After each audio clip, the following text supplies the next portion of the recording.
Você confiaria sua vida a um parafuso a 11.000 metros de profundidade? Porque foi exatamente isso que aconteceu. Um detalhe, um cálculo, um componente e por alguns segundos, tudo quase acabou. A Fossa das Marianas não perdoa erro. Ela não negocia, não avisa, não dá a segunda chance. No episódio passado, vimos que a vida se adapta ao abismo, mas o ser humano, ele desafia o abismo. E desafiar pressão extrema exige precisão absoluta. Cada vedação, cada solda, cada milímetro de espessura. Agora imagina a cena. Submersível descendo lentamente. Silêncio dentro da cápsula. O casco suportando 1.100 atmosferas. Lá fora, pressão suficiente para esmagar aço como se fosse lata. Tudo calculado, tudo testado, tudo revisado, até que um som diferente ecoa. Não é alto, não é explosivo, é sutil. Um estalo, e é nesse momento que o coração acelera. Porque a 11.000 metros, um estalo não é só um estalo. Pode ser o começo do fim, mas espera. Antes de te contar o que aconteceu dentro daquela cápsula, você precisa entender o que está em jogo. A pressão naquela profundidade equivale a colocar dezenas de elefantes sobre cada centímetro quadrado do casco. Agora pensa nisso, cada centímetro, sob toneladas invisíveis. E mesmo assim seres humanos decidiram descer até lá. Não uma vez, mas várias. E em uma dessas descidas, algo não saiu como planejado. E quando você entender o que falhou, vai perceber o quão fina é a linha entre exploração e tragédia. Mas segura, porque a parte mais tensa ainda não começou. O estalo ecoa dentro da cápsula. Não foi alto, mas foi diferente. Quem está lá dentro sabe. Em grandes profundidades, você aprende a ouvir o casco. Ele se adapta, ele range levemente. Isso é normal, mas aquilo não parecia normal. Silêncio, olhares se cruzam. Ninguém quer ser o primeiro a falar, porque falar torna real. A 10.800 metros o submersível está próximo do fundo. Quase lá, meses de planejamento. Anos de engenharia, milhões investidos. E agora, um estalo. O comandante verifica os sensores. Pressão interna estável. Temperatura interna estável. Nenhum alarme disparado. Mas o casco não é só número. É metal sob estresse absurdo. Você não sente a pressão diretamente, mas sabe que ela está lá. E é nesse momento que acontece o segundo som. Mais curto, mais seco. Como se algo tivesse se ajustado. À força.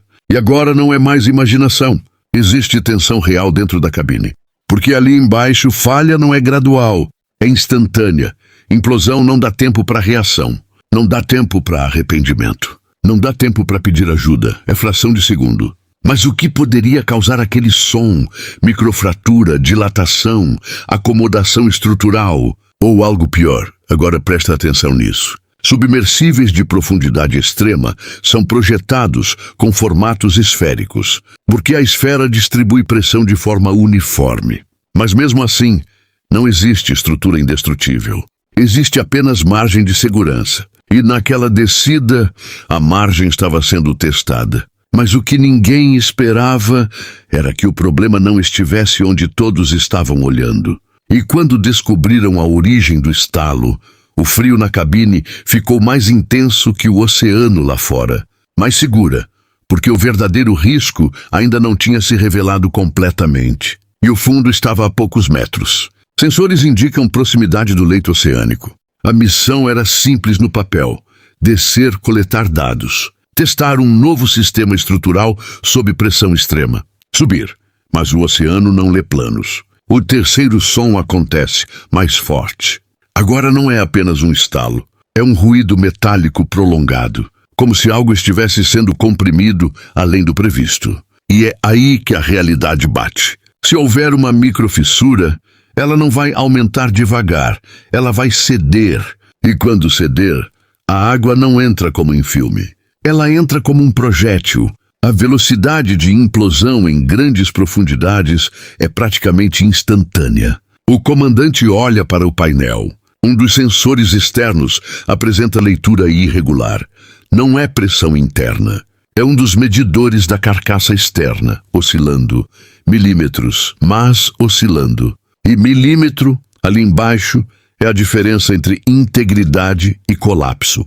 Agora imagina o que está acontecendo fora da cápsula. A água está exercendo força constante, implacável, silenciosa, sem emoção. O casco está sendo pressionado de todos os ângulos. Toneladas invisíveis comprimindo o metal. O experimento envolvia testar uma nova liga em um dos módulos externos. Um reforço adicional projetado para suportar mais que o padrão. A pergunta era, ela foi testada o suficiente? Porque uma coisa é simulação, outra é 11 mil metros reais. O comandante toma a decisão. Interromper descida, motores verticais acionados. E é nesse momento que o pior acontece. O sensor que estava oscilando apaga. Tela preta, sem leitura. Agora não é mais ruído imaginado. Existe um ponto da estrutura que deixou de enviar dados. E quando um sensor morre, você não sabe se foi ele que falhou ou se a estrutura ao redor falhou. Silêncio. Respiração pesada dentro da cabine. E o oceano continua pressionando. Mas o que descobriram depois que emergiram foi ainda mais perturbador. A subida foi lenta, controlada, silenciosa demais. Ninguém dentro da cápsula comemorou quando a luz começou a reaparecer acima. Assim que a escotilha foi aberta, a equipe externa já percebeu algo errado. Um ponto onde o metal havia cedido alguns milímetros além do esperado. Milímetros, mas em profundidades extremas. Milímetros são quilômetros. O reforço que deveria aumentar a segurança havia criado um ponto de estresse diferente na distribuição de carga. Não era uma falha catastrófica, mas era um aviso. A pressão não se distribui apenas pela resistência do material.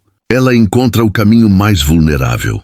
E quando materiais diferentes se encontram, pequenas diferenças de rigidez podem gerar microtensões invisíveis. O estalo ouvido lá embaixo era a estrutura se ajustando sob carga máxima.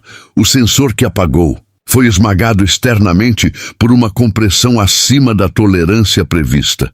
Mas houve proximidade, e é aí que a consciência bate. Se aquela deformação tivesse ocorrido alguns centímetros mais para dentro, se a tensão tivesse se concentrado na esfera principal, se o ajuste estrutural tivesse sido 1% menos eficiente, não haveria história para contar.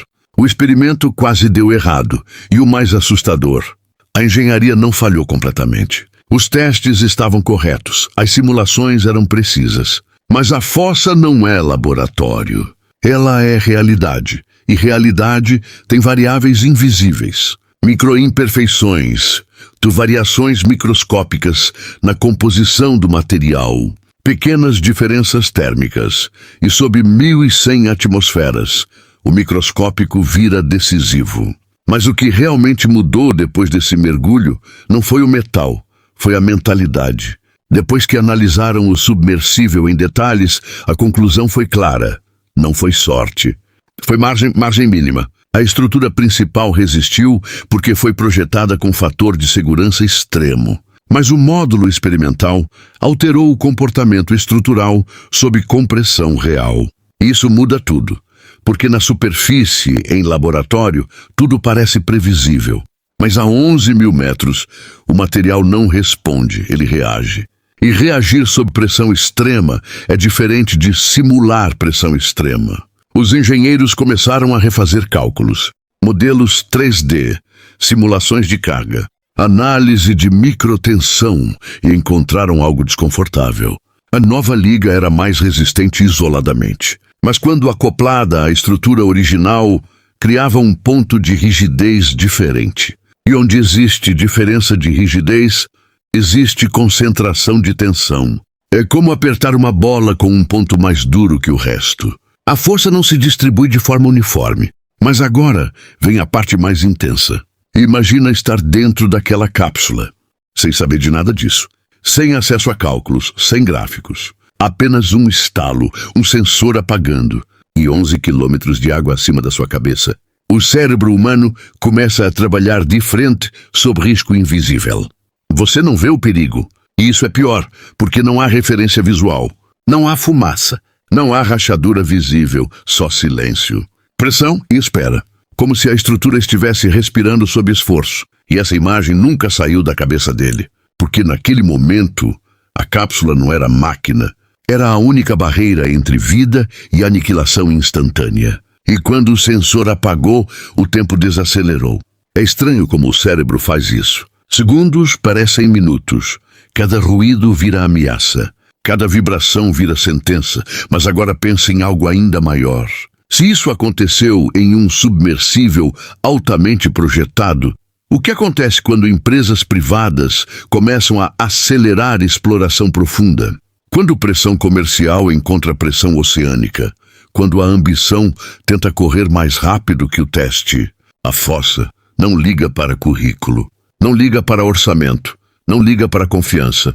Ela testa. E se houver falha, ela corrige, permanentemente. Mas existe algo ainda mais perturbador. O experimento foi considerado bem-sucedido. Sim, bem-sucedido. E isso significa uma coisa. Alguém vai tentar de novo. Mais fundo, ponto mais resistente, mais ousado. Porque é assim que a exploração humana funciona. Quase erro não interrompe, quase erro provoca.